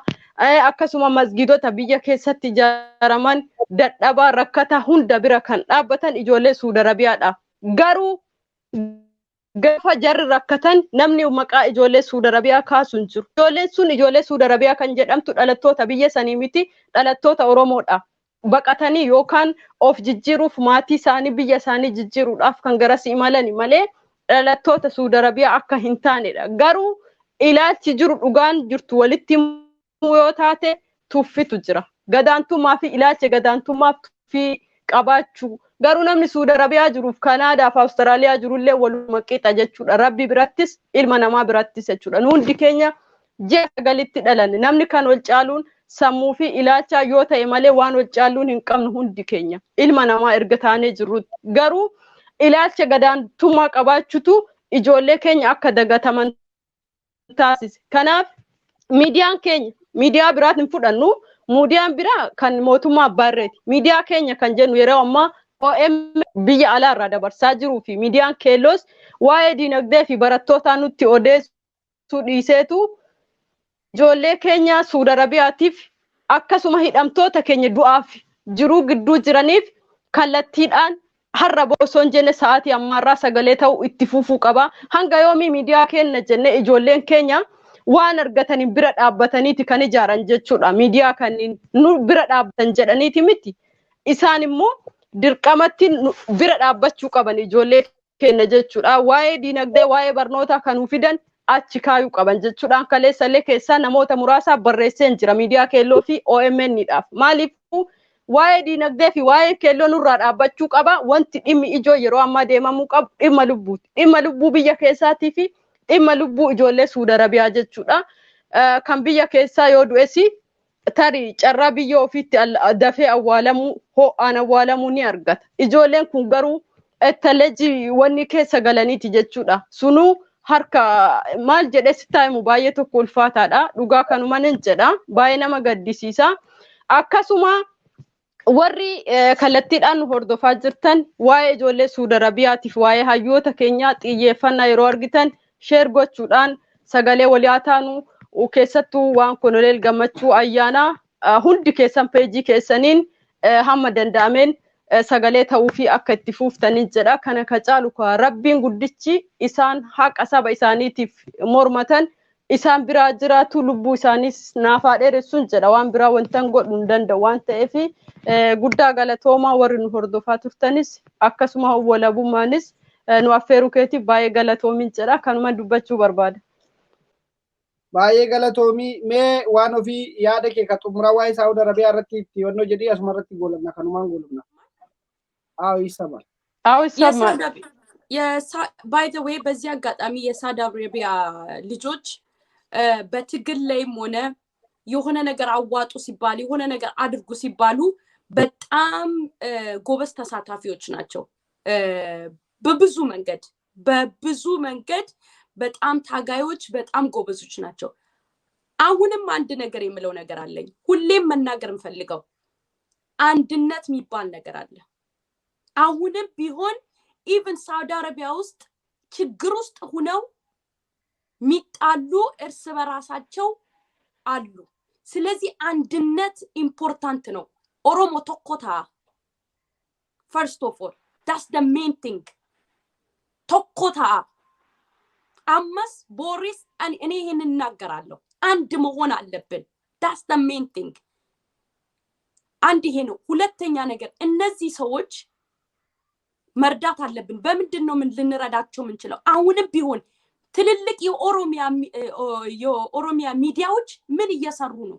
በአብዛኛው እኔ የኦሮሚያ ሚዲያዎች በጣም እየታዘብኩኝ ነው። ባለ ጉዳይ ላይ ነው አንጥቶ የሆነ ነገር አንስቶ የሚያወሩት። በጣም ከባድ ስለ ህዝባችን እንደ ድሮ ጀዋር እንዳለ ጊዜ ወይም እንቅስቃሴ የለም። ምንም በቃ ኬርለስ የሆነ ነገር ነው። በቃ ሙዚቃ እኔ አድቨርት ነው የሚደረግበት ይሁን እኔ በቃ በጣም ሚዲያው እኔ እየተቃጠልኩበት ነው። የኦሮሚያ ሚዲያ እየተሰራ አይደለም። ስለዚህ ህዝባችን ይለቅው ይሁን ምን ይሁን አይ ዶንት ኖ። የኦሮሚያ ሚዲያ ራሱ በትክክል መስራት አለበት፣ መንቀሳቀስ አለበት። አንድ ይሄ ነው። ሁለተኛ ነገር ምሁራን የሚባሉ የኦሮሞ ህዝቦች በጠቅላላ መንቀሳቀስ መስራት አለባቸው። ስፔሻሊ በውጭ ያሉት ለነዚህ ሳውዲ አረቢያ ልጆች መንግስት አይደርስም። መንግስት የሚፈልገው የኦሮሞ ህዝብ እንዲያልቅ ነው። ስለዚህ ለነዚህ ልጆች የተማሩት በውጭ በኩል ያሉት በውስጥም ያሉት መታገል አለባቸው። ባሉበትም ቢሆን ወይ የሚደረገው ነገር እንዲደረግላቸው ሄልፕ ወይ ምግብ ወይ መድኃኒት ወይ የሆነ ነገር እንዲሰጣቸው በዛ ጉዳይ ላይ ደግሞ ኦሮሞ ህዝብ ደግሞ አንድ ላይ ሆኖ እነዚህን ህዝብ በገንዘብም ሆነ በእውቀትም መደገፍ አለበት። ምሁራኖቹ የት ነው ያሉት? ሚዲያው የት ነው ያለው? በማን ነው ኦሮሞ እየተንቀሳቀሰ ይችላል? ግራ ገባን እኮ ሁሉም እኮ የሚያወራው እኔ እኮ ግራ ገባኝ። ምንድነው እየተሰራ ያለው? እሺ እንዴት ነው? በቃ መንቀሳቀስ ሁሉ መንቀሳቀስ አለበት። ለኦሮሞ ህዝብ መንቀሳቀስ አለበት። ዝም ብሏል ህዝቡ፣ ሚዲያው ዝም ብሏል። ስለዚህ እነዚህ ልጆች ሄልፕ ያስፈልጋቸዋል። አዎ በምን አንድ ምሁራን መንቀሳቀስ አለባቸው ግንኙነት ያላቸው ከዓለም አቀፍ ጋራ አንድ ሁለት ህዝብ ማዋጣት አለበት ለመድኃኒት ለገንዘብ ለምግብ ለምናምን ለነዚህ ልጆች ሁለት ሶስተኛ ነገር እነዚህ ልጆች ባሉ ወደ ሀገር እናስገባቸው ቢባል ሌላ ችግር ነው እንደገና እስር ቤት ማስገባት ወይ መግደል ነው እንደምናቀው ነው ሲቹዌሽኑ ስለ ቢኮዝ የሀገሩ ሲቹዌሽን እንደምናቀው ነው ከዚህ በፊት እንደዚህ ነበር ኦሮሞ በኦሮሞነቱ ብቻ ይገደላል በኦሮሞነቱ ብቻ ይታሰራል ይግቡ ቢባል ራሱ እየተመረጡ ነው የሚገቡት የከሌ ደጋፊ ብልጽግና ምናም ተብሎ ነው ተመርጦ የሚገቡ ከዚህ በፊትም ያየነው ነገር ነው ስለዚህ እነዚህ ሰዎች ባሉበት ቦታ ጀስቲስ እየተፈለገላቸው እንዲረዱ ማድረግ ነው ኦሮሞ በአገር ቤት ያለው ደግሞ ኦሮሞ ታግሎ እነዚህ ሰዎች ኦሮሞ ነፃ ወጣ የሚያርፉበት ቤት መዘጋጀት አለበት ያንን ለማድረግ መታገል አለበት የሀገር ውስጥ ስለዚህ እኛ ሚዲያ ውስጥ ያለ ሰዎች ባካችሁ እንስራ ከትልቅ እስከ ትንሹ ሚዲያ መንቀሳቀስ አለበት ምሁራን መንቀሳቀስ አለባቸው የኦሮሞ እጅ መዘርጋት አለበት ለማን ነው ይሄን ነው ምለው ስለዚህ ይሄ ነገር ካልተስተካከለ መጀመሪያ አንደኛ ነገር አንድነት ከዛ ምሁራን መስራት አለበት ሚዲያ መስራት አለበት ትግል ላይ መበርታት አለብን መረዳዳት አለብን ይሄ ነው በዚህ ካልተንቀሳቀስን there is no point እነዚህ ምንድን ነው የምናደርገው ይግቡ ወደ ሀገር ነው የምንለው ማን ነው የሚያስገባው ምን እንዲሆኑ እንዲሞቱ እንዲገደሉ አልገባኝም ስለዚህ ባሉበት ያሉበት ሀገር ላይ ምሁራን መስራት አለባቸው ወንድሜ ሚዲያ መስራት አለበት ይሄ ነው እንደገና ባሉበት ደግሞ ኦሮሞ ባለበት በስቃይ ጊዜ እንኳን አትሊስት አንድ ሁኑ አትናናቁ አትቆራጭ በቃ ባላችሁበት ጊዜ ባላችሁበት በዛ ስቃይ አትሊስት ተፋቀሩ አንድ ሁኑ አላማችሁ አንድ ሁኑ ኦሮሞ ነው በቃ there is no point ሌላ ነገር የለም አንገተስ ብትቆር ደም ቢመረመር ኦሮሞ ነክ የትም ልትሄድ አትችልም ተፋቀሩ እዛ ላይ ሆናችሁ ራሱ አንድነት ይኑራችሁ ይሄ ነው ስለዚህ ሁሉም መስራት አለ ስፔሻሊ ትልልቅ ሚዲያዎች መስራት አለባቸው እየሰራ አይደለም እኔ ሙዚቃ ሾው ነው የሚያደርጉት ወይ ባለበት ላይ ዜና የሆነ 3-4 ዜና ይቀርባል የሆነ በቃ እኔ I don't understand ትግል ላይ የኦሮሞ ስቃይ የሚያሳይ ሚዲያ የለም ዩት የትግራይ ሚዲያ ዩት የትግራይን ህዝብ እንዴት እንደሚው በስድስት ሀገር እንደዚህ ዩት በስንት በዚች ወር ውስጥ 100 ምናምን አመት ኦሮሞ ሲል አንድ ቀን ያለ መንግስት ዞር ብሎ የኦሮሞን ስቃይ ያየ የለም የመዘገበ የለም ይሄ የምሁራኑ ድክመት የሚዲያው ድክመት ነው ሁሉ ጊዜ ሰው እንጠብቃለን ሁሉ ጊዜ የሚገፋን እንጠብቃለን ሁሉ ጊዜ የሆነ ነገር እንጠብቃለን ለምን ራሳችን ተነስተን ራስነን እንዲነን እኔ ዲዝላርግ ብለን ለምን አንነሳ ምንድነው ምንሰራ ጀዋር የለም የሚያንቀሳቅሰው ምን ጀዋር ነበር በቃ አንተ ለምን ጀዋር ሆነ አትሰራ ህዝቡ ለምን ጀዋር ሆነ አይሰራ ለምን ሁሉ ጊዜ የሚገፋን እንጠብቃለን ይሄ ነው ችግራችን አንድነት እኔ ጀዋር ነኝ እኔ ከሌ ነኝ ብሎ መስራት በቃ የሆነ ነገር ቁጭ ብለን እንጠብቃለን ያ ነፃነት አይደለም ያ ትግል አይደለም ይሄ ነው ጉድለታችን ስለዚህ ከትልቅ እስከ ትንሹ ሚዲያ ሁሉ ምሁራን ስራው ተንቀሳቀስ ስለ ህዝብ አውራ ስለሚደረገው ነገር አውራ ሚዲያ ጮህ ሁሌ የዛኔ ህዝብ መንግስት ያውቃል ይሰማል ይሄ ነው ስለ ሳውዲ እኔ ኦኤምን ሆነ ማንም ሲያስተል እኔ አላየው ስለዚህ በትክክል ጊዜ ተሰጥቶበት የኦሮሞ ህዝብ ደም ቁስል መታወቅ አለበት ዓለም መስማት አለበት ገንዘብ ኮነ በገንዘብ በሁሉ ነገር ይሄ ነው ዋናው ስለዚህ እግዚአብሔር ይጠብቅ ወንድሞቻችን እኔም በተቻለ መጠን ድምጽ ሆናለሁ የምችለውን ሁሉ እረዳለሁ ወንድሜ በርታ በጣም አመሰግናለሁ ስለሰጠሽን ሐሳብ በጣም ጥሩ ሐሳብ ነው የሰጠሽን ሁላችንም አንድነት ነው አንቺ አትቆርሹ በአንድነት ላይ ሁሉም አንድ ካልሆነ ሌላ ምንም መፍትሄ ሊመጣ አይችልም የሚል ድምዳሜ ላይ ደርሻለሁ በጣም ተረድቻለሁ ሙኒር ያድ ዱማረቲ ነው ከኒቲ አሱማረቲ ጎላምና አን ጀቹ መለማ ጄቲ ጦመራ ወሪ ነማ ዲበላ ማሰደተሚ ገሌ nama 300 galee torbaanitti maarree nama 3,400 galu deema laat nama 34,000tu galuu deema gana fiichar amma ta'u waggaa dhufu jechuudha. Torbaanitti nama 280 gale 34,000 galuu deema. Yoo sirba akkanaa kana yoo dhaabdan please waan nuti yeroo dheeraa itti laffaan yoo nuti waggaa 2 yookaan ji'a 6 ji'a 3 itti laffaanee ilaa hanqa pirezidaantii Oromiyaatii fi koree majlisaatii hunda bira sagaleen tanya gizee dheeyte nama 280 galee jira. Nama 280 yoo kagalu ta'e dhugatti yoo kagalu ta'e illee waggaa 30tti uummanni achi keessaan dhufu. Amma san dhiisuu warri achi kee galee 280 280 sanuu waggaa 100 haa galan akkasittiiti. Amma sana osoo hin taane mana Riyaadniin bilbili. Mana hidhaa.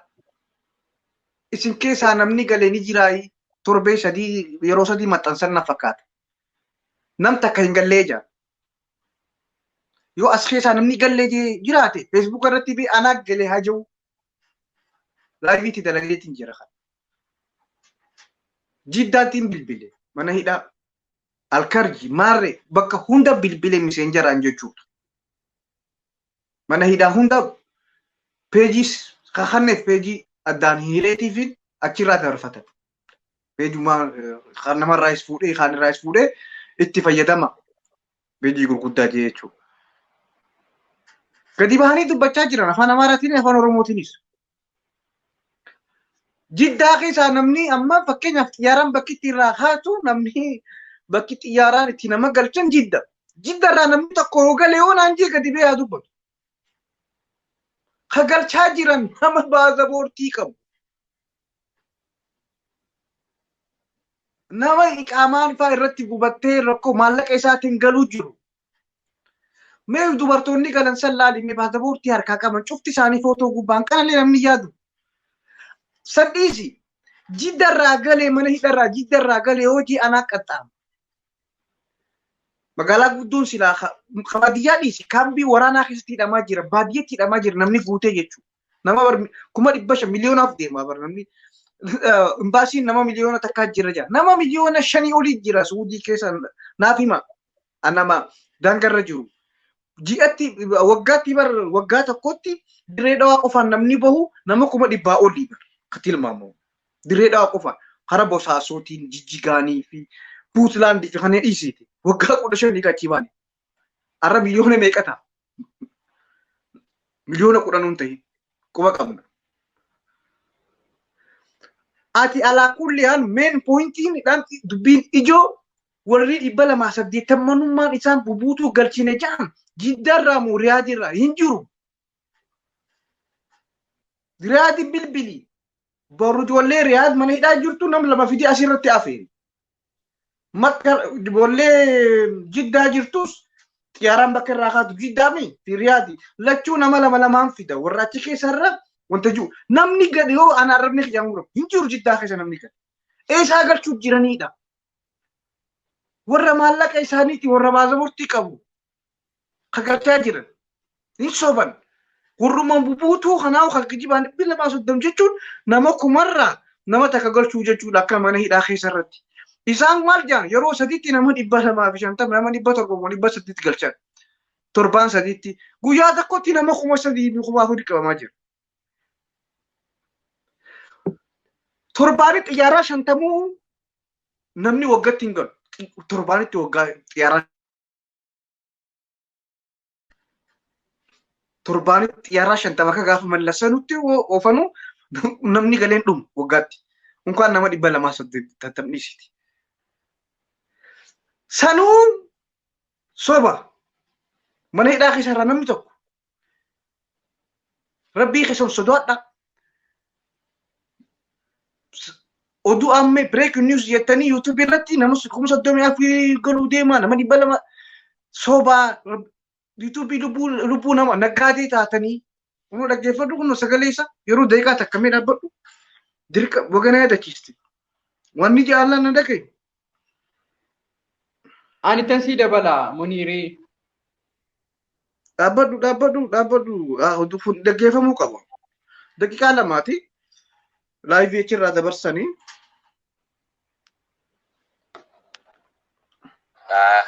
ani waan baay'ee waan hin dubbadhuun qabu yeroo hedduu waan dubbanne waan furmaata nu dhufe hin agarre hanga ammaatti garuu akka waan burjaajii uumuudhaaf namni galaa jira maal jaanii warreen yuutuubarootaatis yuutuuba isaanii guddifachuudhaaf wanta godhanii oduu gammachiisaa fa'aa jettanii waan akkasii dhiyeessitan.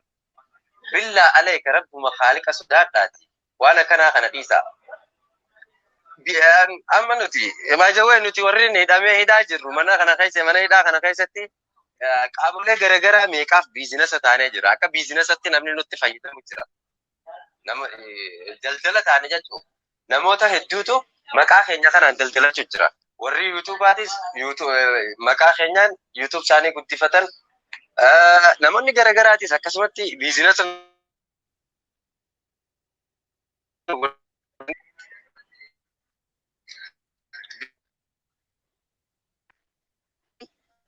isinirraa obboleeyyan kun qaama biraatii miti obboleeyyan keessanii maaliif akkanatti akka garaa jabaattanii waan mootummaan Itoophiyaa ammatti nama garagalu jira maaliif garu jira jee dhugaa saataatu soba saataatu wanni addaan biyya takka illee hin jirtu. Ijoollee mana hidhaa kana keessa jirtu warra riyaa jirus warra jidda jirus warra iddoo garaagaraa jiru ijoollee mana hidhaa haayir keessa jirtu bilbila awwal quba qabna nuti. Garuu isin biraa namni galee jira laa nu biraa namni galee jiru. Riyaad yoo galee laa namni galee jiru. Jiddaan nuti warri jiru akkasuma waan takka waan quba qabnu hin qabnu jechuudha. Garuu namni kun isa akka galu jiru wanni beekamu takka illee nu hin jirtu jechuudha. Kanaafuu obboleeyyan kiyya dhageessanii jirtan jiddarraa jechuudha. Gurra keessanii dhageessan jiddarraa. Warri riyaadis aboo jiddarraa galtanii hin galle aboo namni biraa galee hin jiru. Warri riyaadis waliin bilbil. Duba warri galuu jiru warruma magaalaa keessa warra imbaasii wajjin quba qabuutu galuu jira. Diraamaadhaan isaanii hedduu nama ajaa'ibaa. Akkasi quba qabaadhaa namni dhibbu warrummaan bubuutuun kijibduun 280 lakkoofsa keessan seenni sanuu namni ilaammaa jiddarraa galee siriyaadirraa galee hin jiru gaafachuu ni dandeessanii mirkaneeffachuu ni dandeessanii baruullee walqunnamsi qunnamsiisee mana hidhaa haayiris jiddaas hundaa jiizaaniis hundaa walitti qunnamsiisee fiddee affeerta nama tokkoodhi. Galatoomiin sinjaa asumatti xumurraa. Wala bumma dhugaadha dubbii munir kana dhugoomsuun barbaada. Qoradheen ture dhugaa dubbachuu fi nama 283 waan akkasii dheenga dagalee sana keessaa nama 20 qofa mana hidhaa irraa galfame. Fayyaan isaa warra birrii kaffalate warra hin qabamin warra birrii kaffalateen ala namni tokko ittiin mana hidhaa irraa galaa jiru tokko ittiin hin jiru jechuudha. Uummanni Oromoo kana akkasitti beekuu qaba. Dhugaa dubbachuuf wallaahi qoradheedhuma bira ga'ee nama birrii kaffalate qofa biyya gale malee namni hidhamee harka shoortaatiin qabamee mana hidhaatti asii ol darbame namni gale tokko ittiin hin jiru. Qoradha akkan jedhetti dhagayeettis immoo nama 20 qofiteetti iyyuu itti dabalame warra hidhaa keessaa mana hidhaa keessaa jedhan. Nama 280 wayii keessaa jechuudha. Ilaali namni mana hidhaa galaan jiru bara warra kaffalate qofa galaa jira. Warra kaffalate qofa galaa jira malee namni mana hidhaa tokko ittiin galaan jiru. Akkamitti ijoolleen biyya arabaas quba qabaadhaa. Uummanni keenya biyya keessaas quba qabaadhaa. Namni mana hidhaa abadan isinii galaa jiru tokkos hin jiru. Hanga mootummaan kun jijjiiramuttis immoo uummanni kun galee isin dhumu galaa isin jiru jechuudha. Akkasitti beeka. Yoo mootummaan kun jijjiirame dhuguma uummanni kun galee sanan ta'u taanaan abasumatti tortorteefti malee ijoolleen kun waan galtu natti hin fakkaatu. Kanaaf wala buma guddaa galatoomii halkan gaariin siin jedha. Baay'ee galatoomadha. Ajandaa kana kophaatti irraa finnee haasofnaati yeroo biraati waa'ee ijoollee su'uutii silaa jedhaa siyaasarra alaa'uu finnee kophaatti waa'uma kanarraa haasa'uu qabnaa galatoomii okkee. Innaa walii wal barbaadee. Waan baay'ee kan jira jechaadha dhugaadha. Okkee galatoomadha. Egaa dhaamsarraa maayii wanni nu afeera jettee jiraattee obboleettiin keenya waan ofii yaada kee dhumarratti Oromoodhaaf kenni dhumarratti goolata. አመሰግናለሁ። እኔም ያው ይህን እድል ስለሰጠኝ አመሰግናለሁ። ያው በዚህ ጉዳይ ላይ በሳውዲ እህትና ወንድሞቻችን ላይ የተቻለንን ያህል እንሰራለን። ከልብ አመሰግናለሁ። ቴንክ ዩ